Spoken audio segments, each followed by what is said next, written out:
Hello, my name is Jonathan Forster and welcome to the Multi-Story Thinking podcast on interior design.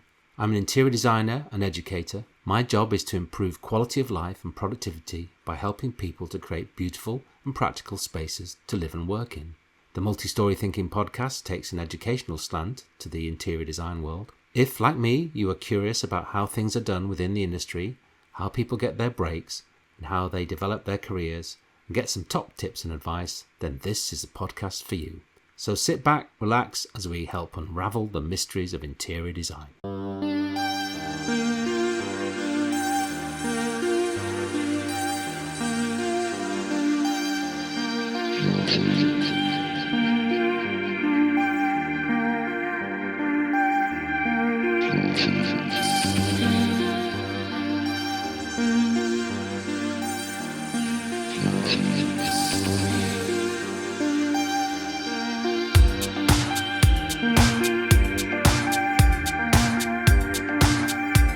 Julienne Webster, founder of Industry Publicity, is a PR consultant with over 20 years' experience, a specialist in design communications working with a wide range of clients from architects and interior designers to manufacturers. Julienne offers strategic business advice to companies across the built environment sector. Her holistic approach covers events and publicity with the power of good communication central to how she helps businesses reach their target market and grow. I spoke to Julienne in April 2026 ahead of our Clerkenwheels fundraising ride from the University of Plymouth to Clerkenwell Design Week in support of United in Design's outreach programme. Julienne is generously supporting Clerkenwheels with her PR and marketing expertise. The ride arrives at the Ready showroom on Goswell Road on Tuesday the 19th of May 2026. If you'd like to join the party or donate, follow the Clerkenwheels link in the description for more details. In this episode, we discover how the principles of PR have remained the same despite changes in platforms and media channels, the impact of digital platforms such as TikTok, YouTube and Instagram on reaching new audiences, the importance of authenticity and human elements in content creation and social media engagement, challenges and opportunities in digital storytelling, including AI-generated content, and why, if you want to be truly creative, ditch AI and connect with some like-minded people.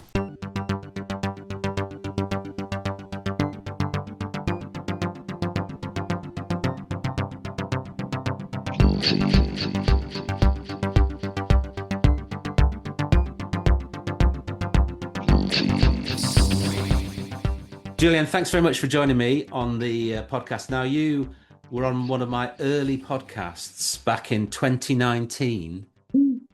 And I can't believe that seems like such a long time ago. And obviously lots has happened.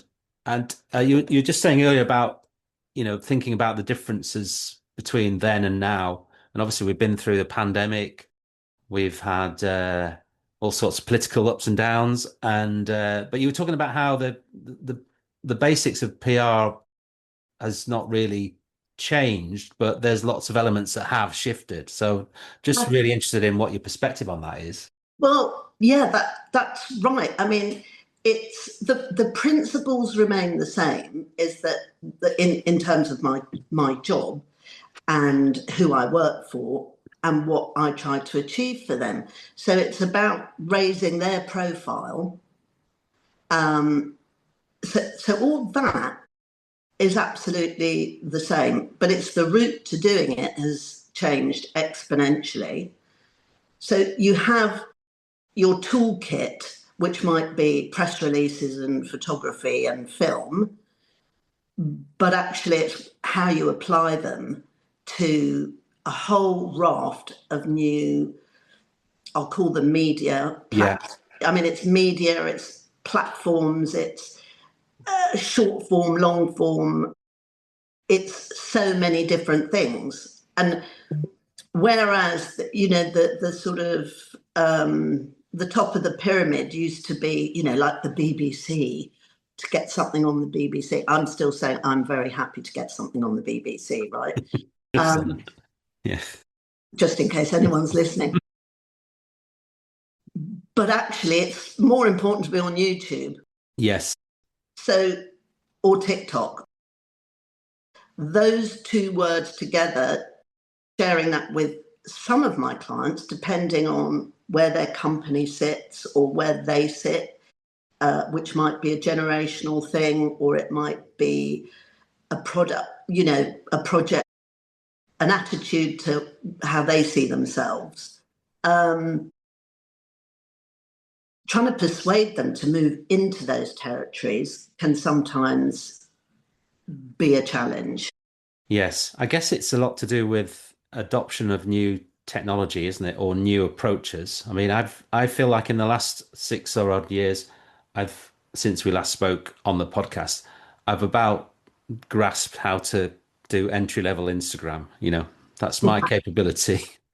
I know there's a whole load of other things like TikTok and which you just think, well, I'm struggling enough as it is to keep on top of just the basics of LinkedIn and Instagram. I haven't got time to launch into that. But also, it's about where is your audience? Yeah. Depending on who your target is, they're going to be consuming the information in the platforms they're comfortable with. Particularly, I guess, universities. TikTok seems to be the way that students are interacting with the universities in a meaningful way at the moment. But yeah, telling that to a company that's been making, I don't know what, a product for 100 years, they're going to be more aligned with the traditional roots, aren't they? And perhaps a bit resistant to move away. They can be because they're not in it. But I hate to say this, but they're not in it. They're not going to win it either. Yeah. Because, if you've said exactly that your students respond to TikTok, right? And that's what I'm saying to my clients. Today's student interior designers are your client Yes. in a Yeah. couple of years. Yeah. And they won't be reading the Times or dare I say, I mean, some might.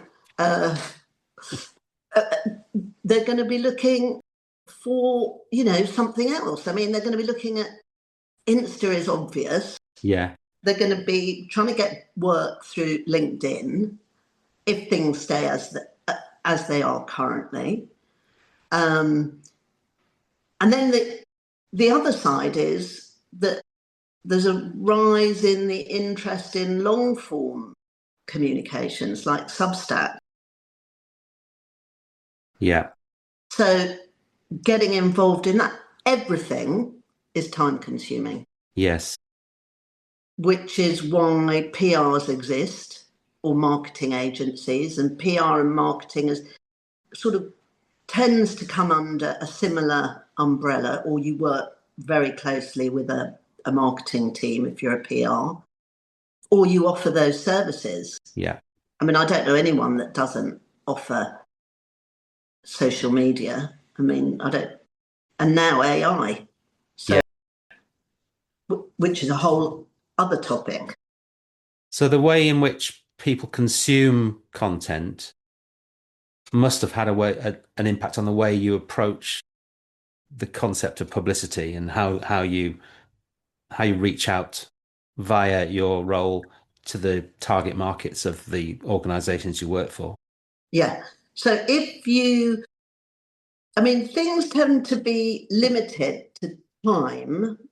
Time equals money in many respects. So it's prioritizing what you want to achieve. And I'd say a big shift, and we did touch on it, I think, back in 2019, is that there was a time when you'd have an article in a newspaper and you'd get telephone calls, right? Yeah. And now I'd say the importance of being seen in the FT or the Times or Monocle or wallpaper or whatever is that it gives the brand, it elevates the brand. Yeah. So if you're seen in those and you're trying to sell your services to a client, they're going to think, okay, it's got the endorsement of these really well-respected public, media outlets. And I'd say that the endorsement is still the most important thing. That validates the status then, doesn't it, of the Yeah. organization and perhaps gives people confidence. Yeah. Yeah. Yeah. It gives them confidence if they're buying a product or if they're using the services of an interior designer or architect. I mean, it's people are, because there are less magazines and media stuff around than there were when we Yeah. last spoke. Yeah. That means that the really good outlets are really in high demand. That's very interesting. And there's still a lot of um, things like influencers that I know. And that's a whole other world, right, of investment. There's nothing, they love being quoted in quality, what I used to call, quality newspaper, Yeah. right, or a magazine. So that's an anomaly, really. It's like they're getting the endorsement too. It's very complex, isn't it? I just think I can see the value of the print media, just for making you feel good. I remember when we would ever get some press, some of which you were responsible for, most of which you were responsible for back in the day, we'd be like, oh, delighted because we were suddenly, 15 minutes of fame.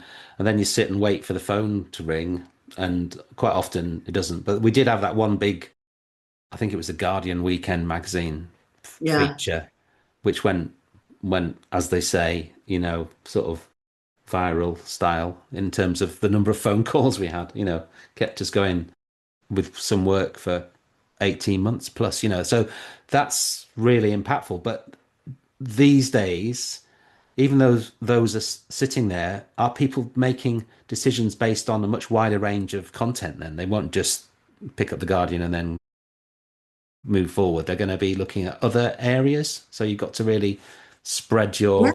I mean, I don't think anyone's looking at one outlet. Yeah.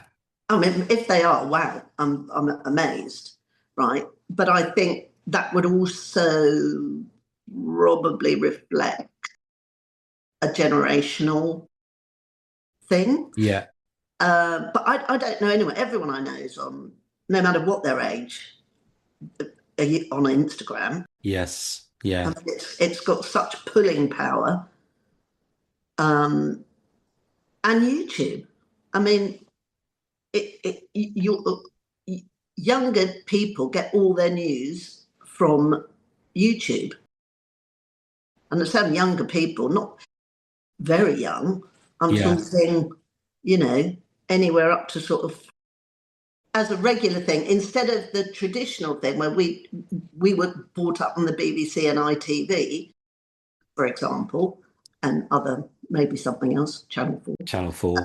Um, that now there's like, God, I mean, I think even Netflix is thinking about news. So in that saturated world, what techniques do you go to try and cut through? I I think the the starting point is knowing about who you are and what you want. Hmm. So if you're an interior designer doing and your thing is say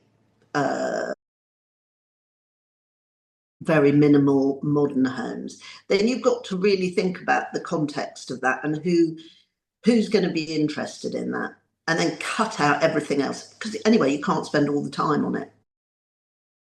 You kind of simplify things to fit with what you like. Yeah.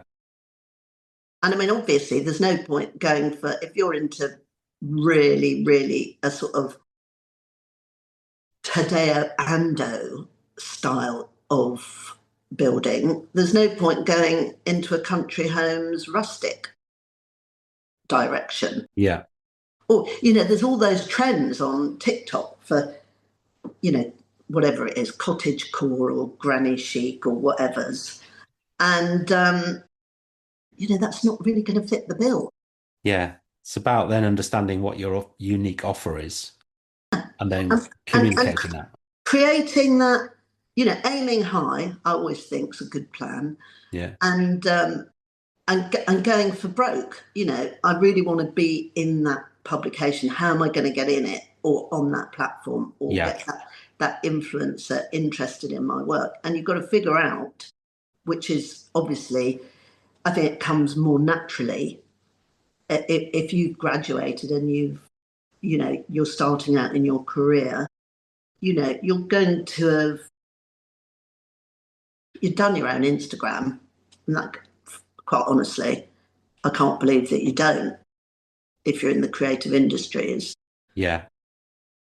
And you've probably got your own Substack.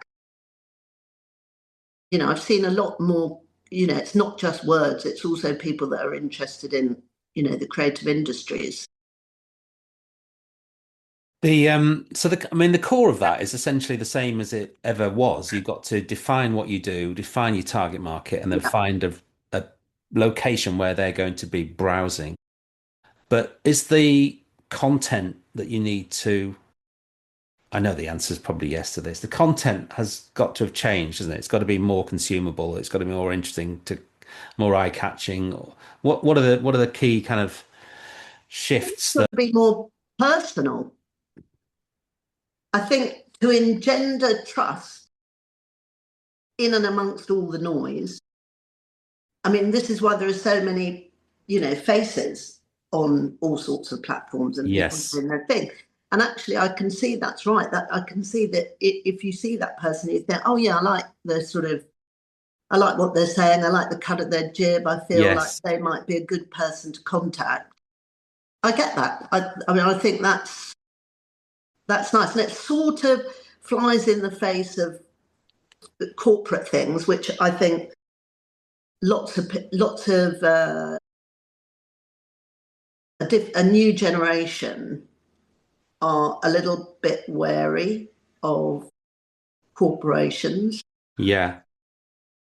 I mean, not that there's many in interiors, to be honest, but then you become part of the kind of mass media advertising world, don't you? Of like, watching soap brands tell you how amazing they are, and it's all fabricated fantasy kind of, based on real life, obviously, but these situations. But the performative element of it is quite interesting, isn't it? So, I mean, I've sort of come to grips with this of thinking, well, I need to film myself speaking about stuff because everyone else seems to be doing that. It's not a comfortable thing to do until you become more confident. And there's always a nagging thing in the back of my mind about, who actually gives a shit about what I'm saying, but that sort of delivery. I think that's part of the beauty of it. Yeah. So if someone doesn't think you're interesting, they don't waste any time. Yeah. Right. But I think it's also human error is what people like. Yeah. So it's not slick, and it's not a slick performance, right? It's much more natural. And if if it's not absolutely perfect, I think that's more appealing. Yes. You don't have to feel threatened by maybe someone's got some really slick videos. I mean, that's not necessarily what you need. Well, it also takes a lot of time to put together, doesn't it? When you see some of the production values of these short 15-second videos with cutaways and text and, emojis dancing around in the top corner, it's someone has spent a lot of time doing that, presumably, unless it's been automated in some way. But that sort of, I mean, maybe that leads us on into the kind of the idea of AI, AI as opposed to the human who is fallible and makes mistakes. You've got this technology that's becoming part of the process. How are you getting to grips with AI, and is it having an impact on the way in which you work?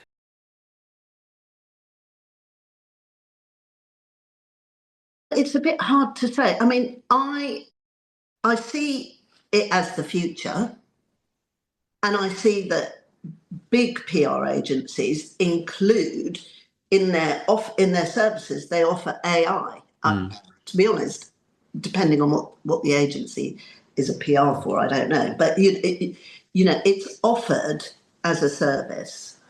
I see the benefits of it in terms of a visual language. If you're trying to create a mood board, or actually a finished project, you could show a room, a perfect room, if you had the skill set to do so. As far as I understand, it's to get that level of competency. Again, it's time. But I was at a talk at Chelsea Harbour last week, or was it this week? Oh, anyway, where the interior designers were talking about that, using it as a tool to actually show their clients what the end product would look like. I mean, it's not much different from CAD. It can be, because you can put in people and moving and all that stuff. And I thought, well, that was very honest of them. They say it's very, very useful. You show a client, often they're working with clients who are a lot, not in the same city as them. Yeah. And it means they can share really, really highly skilled images, which are, before they embark on, creating them. That's a definite shortcut, isn't it, to the commissioning a CAD 3D visual fly-through. So I can see the value of that. And again, it's the instruction, isn't it, of the instruction, the human controlling the interaction, which leads to better quality content. I mean, I do try it out, or I like dipping in to see what results I get from a words perspective. Yeah. So even things like, I'll ask it to draft a press release about something, and I really, really work hard at giving it as much information, miles more than I did originally when I didn't really understand. Yeah. And it's pretty, it's absolutely amazing. But actually, when you read it, you just think, oh, it's just full of cliches and loads of adjectives. That it's my idea of it's just not what I like.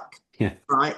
I don't want to write in cliches, and I don't want to write with saying everything's marvelous and beautiful and amazing, which obviously it is, but I have to find other ways to do it.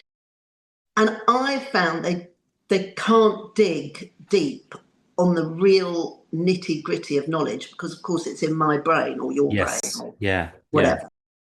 If you've worked with a client for a long time and you know their stuff inside out, and also the nuance of how they want to be perceived, that hasn't happened yet, but I think that's only a matter of time, to be honest. I mean, I have heard stories of PR agencies now not employing the first rung of graduate trainees, but I think that's problematic, because then you haven't got anyone moving into the middle range and the. I see. So they haven't got the entry level dog's body role. Exactly. Which is basically where graduates learn the trade. Correct. I mean, that doesn't work for me, because that means you haven't got anyone in the next level. Yeah. That's, a person that can take a meeting, meet the client, chitter chat, understand what's going on, know the background on. Again, it's all knowledge and background.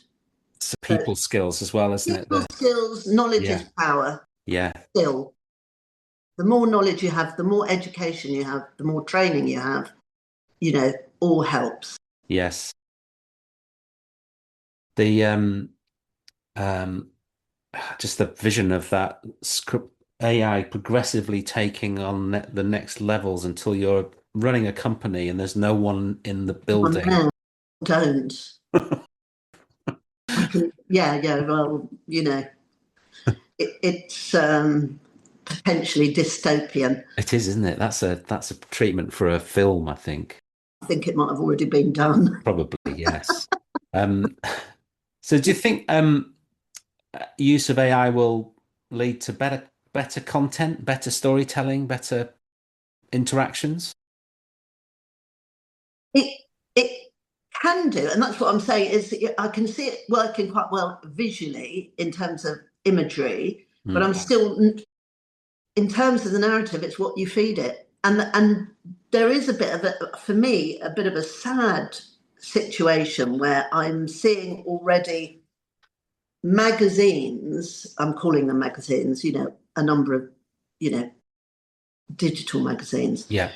are in a bygone era and not that long ago, you would go to them with a whole series of brilliant ideas that have been generated by your brilliant clients, right? That was Mm. very potentially, a new trend, Yeah. let's for want of a better expression. And now I'm being told, well, no, what we're looking for stories that follow an algorithm. And So then that for me is not creative. that's sort of back to front, isn't it? Because the algorithm's been created by what's already out there, or Yeah, it's exactly. searching, it's created stuff based on what's already out there. Yeah, So the stuff that isn't out there, by the very nature of that, is not going to be picked up. So if you come to them with something unique and it doesn't fit, of course it won't fit. they don't want to know, and that's happening now. So I think it's not. It may sound being anarchic, but it's not really. Is you have to creatives have to find other avenues to some mainstream things, and I think there's. I'm starting to follow lots of niche publications and outlets that are written by proper journalists looking for proper stories. Right. Yeah. At the moment, not so much in interiors, but I think there are lots of like beautiful printed magazines, dare I say, that still those printed magazines can set trends because they're not guided by an algorithm, even if their digital version is, if you're Yeah. following me. Yeah. So that that's that's quite interesting. So there's a reason to hold on to print. And it's interesting. I see that with magazines. They put in different stories. In the digital version as to the print Print. version. Yeah. Yeah. I mean, it crosses over Yeah. Yeah. massively. But if someone famous has got a new light out, for example, they're all going to put that. But if someone's doing a really interesting interior that doesn't fit a trend, there will be an outlet for that, but possibly more likely in print. Right. Okay. Yes, it's maybe worth gives the print more kind of uniqueness, doesn't it, than by having stuff that isn't mainstream or quite as on trend, perhaps. Yeah. Yeah. And I That's the think some of the traditional media are actually making more of an effort to do some interesting things. I have to say that because I think they are, yeah. because otherwise they're going to lose readers left, right, and centre I don't really get more than they are. yeah, I don't really enjoy consuming things digitally as a magazine. I prefer the real thing, the tactility of it. Um, and you know, I mean, reading them is the challenge actually because Yeah, it's I come through the letterbox and then there's sort of like little decorative items in the house that it's a always. stack. Yeah, Yes. yeah. I've got a stat. Yeah. But I'm hanging on in there with certain magazines in print. yeah, me too. But well, I mean, the shifts are really fascinating, and I think with AI, it's gonna get amazingly good at everything it does, and I think that anybody who says that it will not replace X, Y, or Z is basically fooling themselves. It will, in some form, do everything that everyone thinks it can't manage, but it's It gonna will. it's gonna be interesting to see how anybody, and in this context of this designers, how designers start to use it and And don't just allow it to spurt out stuff without filtering it. That's the key, I think, isn't it? I think that's the key. The Real creativity will set you apart. Yeah. Real creativity has to, because it shows a mindset of thinking.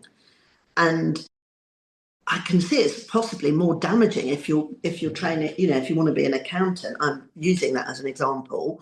I'm not sure if I'm right, but you can probably get someone to do all those numbers for you, and quite easily, Yeah.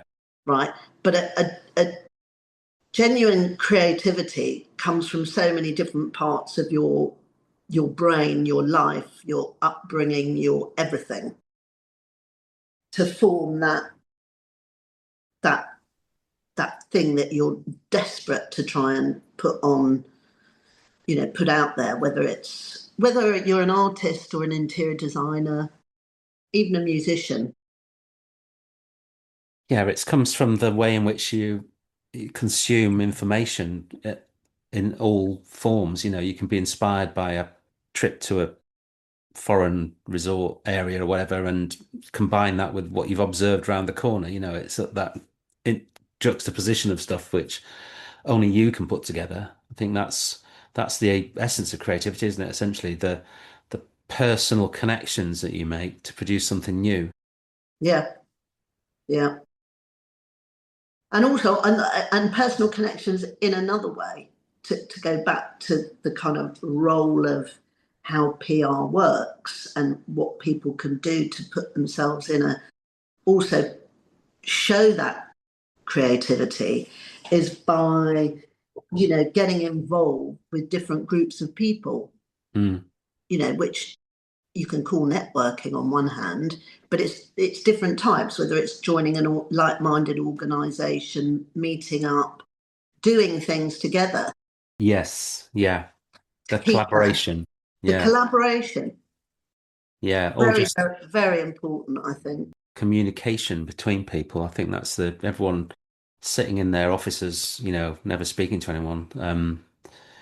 Get out there and share some ideas, and that sparks more stuff. The just thinking back to the time last few years, has the kind of types of messages or types of themes that people are interested shifted from 6, 7 years ago of the type? Yeah, more. I mean, I think, been talking about the narrative for a very long time, but I think it's the narrative plus. It has to be genuine. There has to be a sort of honesty about it, and that sort of ties in with saying, a bit of human error is quite useful, because it proves that it's a genuine, you're a genuine story, not just a made up one. I mean, there's Yeah, people out there making up stories about the background of companies and things to make it more interesting. If I mean, that's the joy of, you know, being a creative person. Your story is really pivotal to everything that you do. yeah. And how you make that story into something that you want to share, obviously, and how it ties in with what you're doing. So just going back to the process that you get involved with your clients, do they come to you with that sort of insight, or is that something that you need to encourage them to think all about? It's both. There are definitely people that have got an incredible story.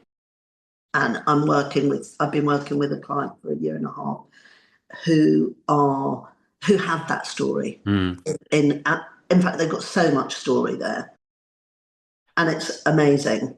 And that's actually finding ways to roll it out little by little, yeah. in a way, and just continually discovering things about the backstory. That's amazing. And then you've got other people that don't know where to start with it, so they don't think they've got a story, but actually they do. But there's an approach to finding it, Yeah.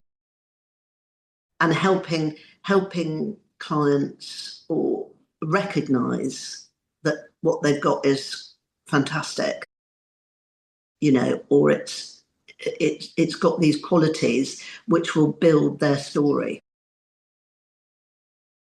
And Yeah. that varies Yeah. obviously quite a Yeah. lot. The yeah, the kind of narrative of, I mean, everyone is unique, aren't they, in Yeah, their background. yeah, And I guess a company made up of lots of different inputs and history and context has got that same uniqueness. Is there a focus on different themes? Like, I mean, everyone's talking about sustainability still, Oh, I mean, I think sustainability is an absolute given. If you yeah, don't have sustainability embedded in what you do, and some things that I think are quite hard, by the way, it's not always easy, but I think, and you can't greenwash.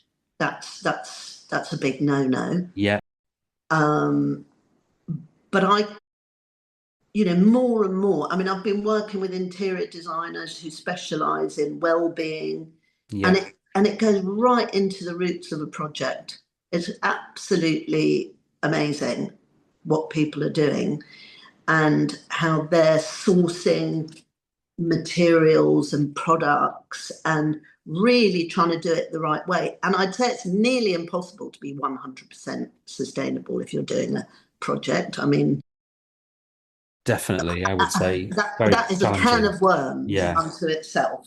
yeah.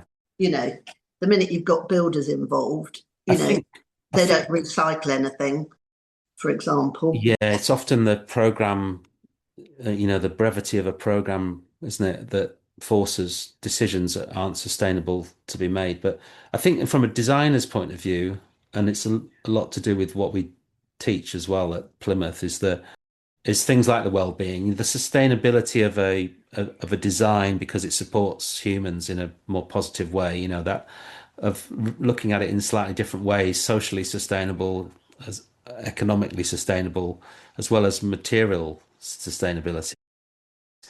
And it's good to see that. And I think post-COVID, that's that awareness of neurodiversity and just people's mental health has been one of the big things that's shifting the way designers are starting to approach Yeah, things. So less focused on trends and styles and yeah, more about the physical and psychological impact of design on yeah. you.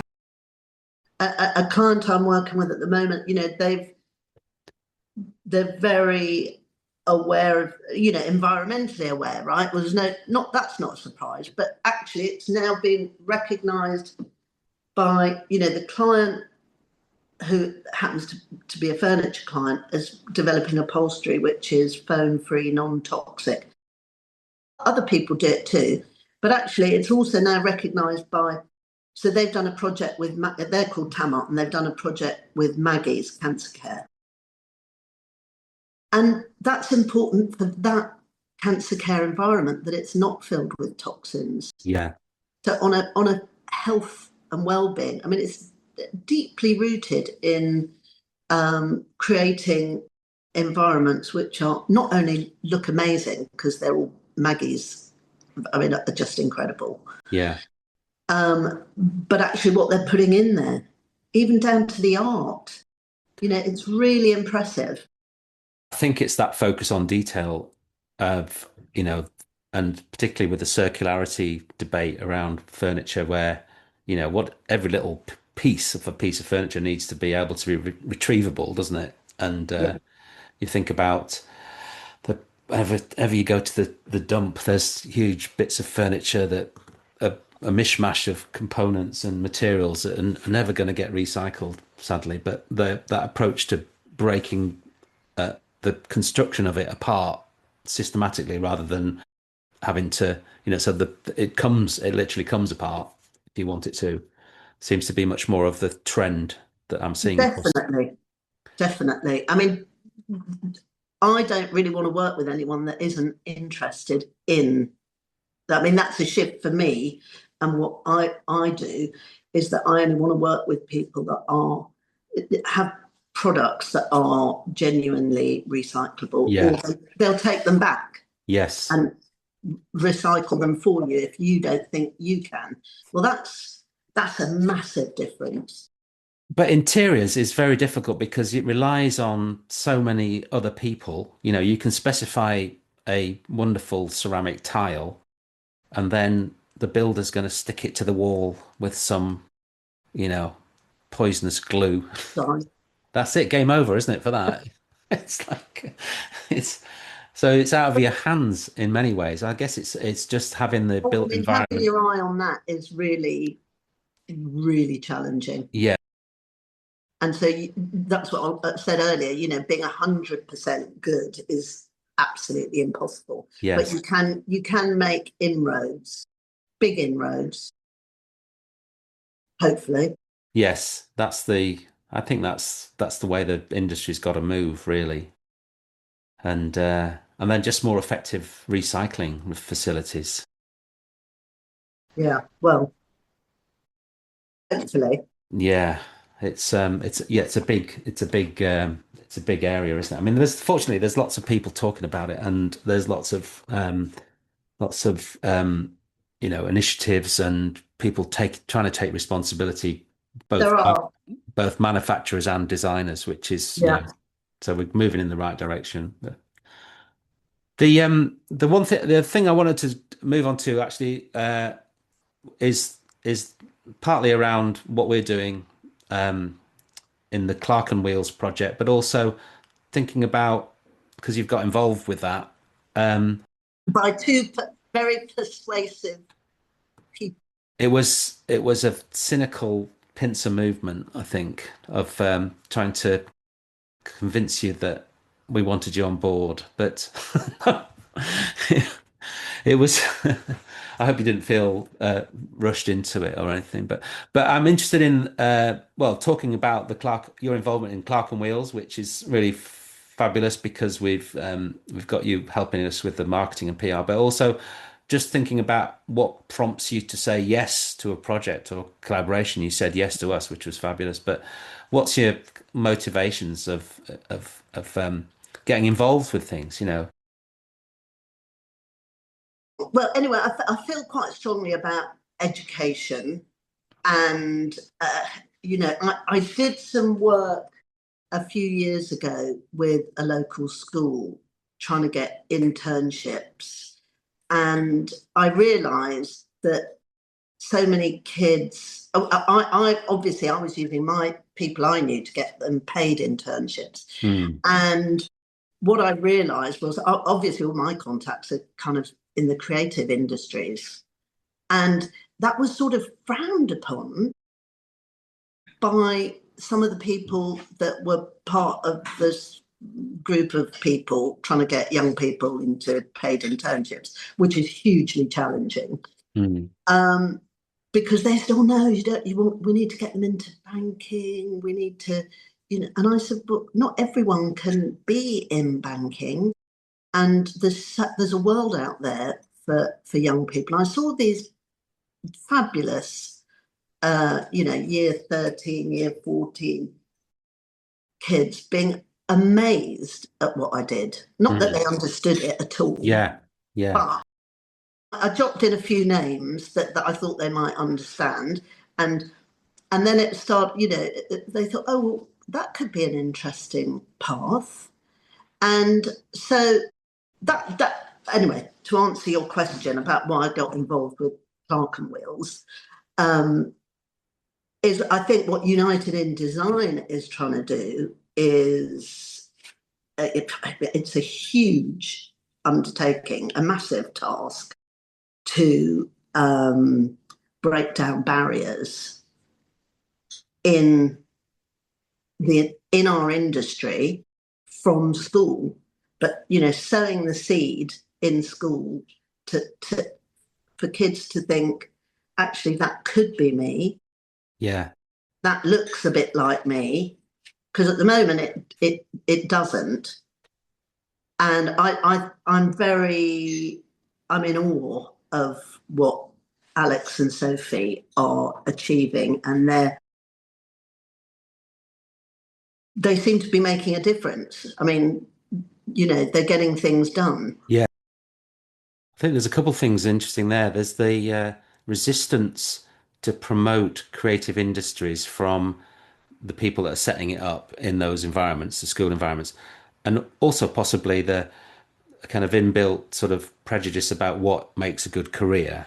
that creative industries are perhaps not seen as good careers for people, and also culturally, some communities don't are kind of looking for a proper business, proper business career rather or than professional. professional career. Yes, Uh, so we're not the creative industries aren't seen in the same light, and it's the difficulty of of creating those opportunities. That even if you've got an idea to promote the creative industries to that target market, if there isn't an opportunity for them to step into that role, then they're not going to get a taste for it. And I think that's what United in Design have done, is they've paired the intention with the outcome to provide a point where people can interact, and what we're trying to raise money for is that outreach bit so we can reach more people. But we really need the industry to sort of step up and offer more opportunities. Yeah,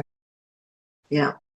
And Particularly that particularly the paid opportunity. Now, because I was interviewing some of the David paid Col- ones. the David Collins, the United in Design internships are paid, and that's the difference for some people about whether they can do it or not.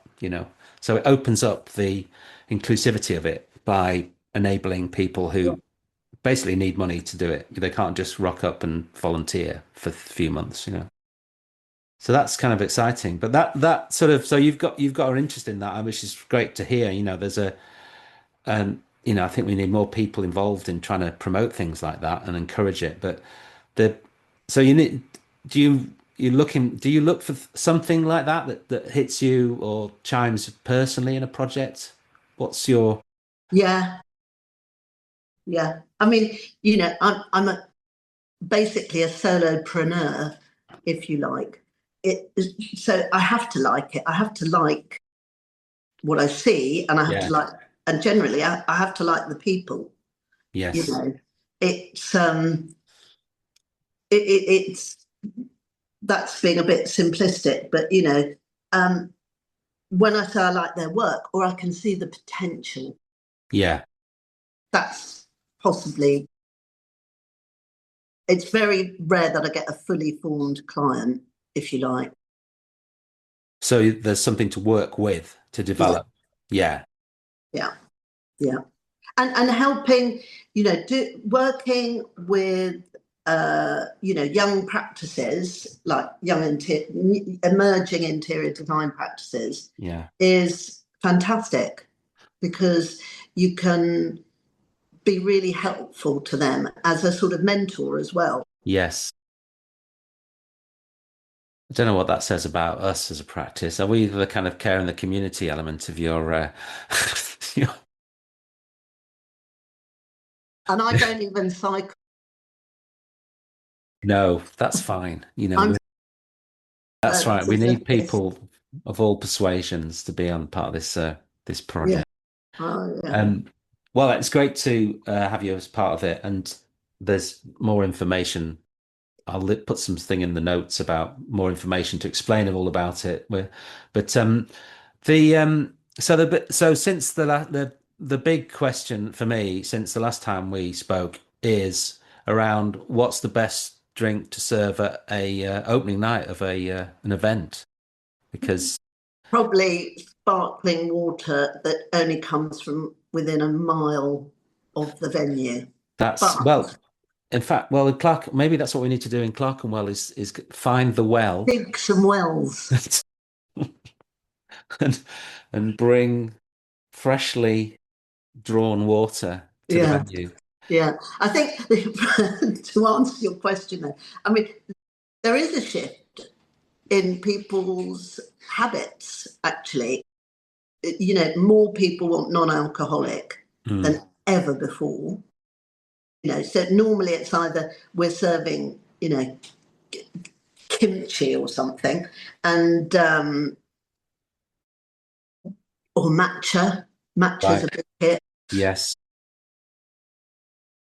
And then the flip side is otherwise you've got to go the whole hog and do champagne, which is, Expensive. is expensive. So But it's like top quality, authentic, Or alternative. Authenticity all the way. Yes. Or alternative and authentic. Yeah. Healthy. Healthy. Yes. Well, that's the kind of vibe we're after at Clerkenwheels, I think. It's all about exercise, Exercise. Healthy living. healthy living. Concept alien to many people. Well, it's gonna be an exceptional cycle ride. Well, I hope Those so. miles. Yeah, and we'll put this out ahead of the ride. Anyone who's listening to this and wants to rock up to see us arrive in Clerkenwell Absolutely. on the 19th of May, venue to be confirmed. It's all very exciting, but would welcome your support. So yeah, Yeah. Join the Clerkenwheels party. that's it. It's going to be the event of the day. Clerkenwell Design Week. Clerkenwell Design Week, yeah, the event of the day. Yeah, it's going to be different anyway. That I think is That's an for sure. example. That's the example of our creative minds coming together with something that no one could think up. So, Yeah. so I No, think no AI here. no AI involved whatsoever. Yes, just got to do some more training. That's all I need.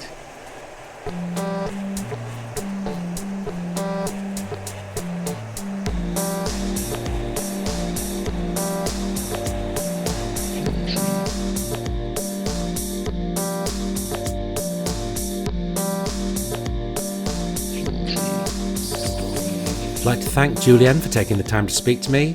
It's great to get an update following our episode from 2019 on how the industry has been shifting. Also encouraging to hear that the principles of good PR and marketing are essentially the same, the importance of narrative and storytelling, but also interesting to hear how new technologies and new platforms are influencing the way in which we work and also deliver content. Really pleased to have Julienne working alongside us as part of the Clerkenwheels fundraising ride in support of United in Design. She brings a wealth of experience, and quite frankly, we couldn't do this ride without her support. If you want to come to the party when we arrive in London at the Ready showroom, have a look at the links. And if you listen to this episode in time, you can come along on Tuesday, the 19th of May, 2026, and join in the fun of our arrival in London. I'd like to thank Dave Clark from I Am The How for production support and invaluable advice in the setting up of this podcast, Kay Hansen for her planning support and co-hosting for these and our educational podcasts for the University of Plymouth,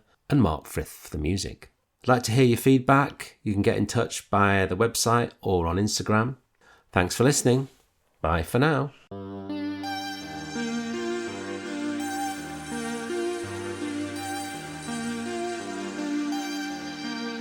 Thank you.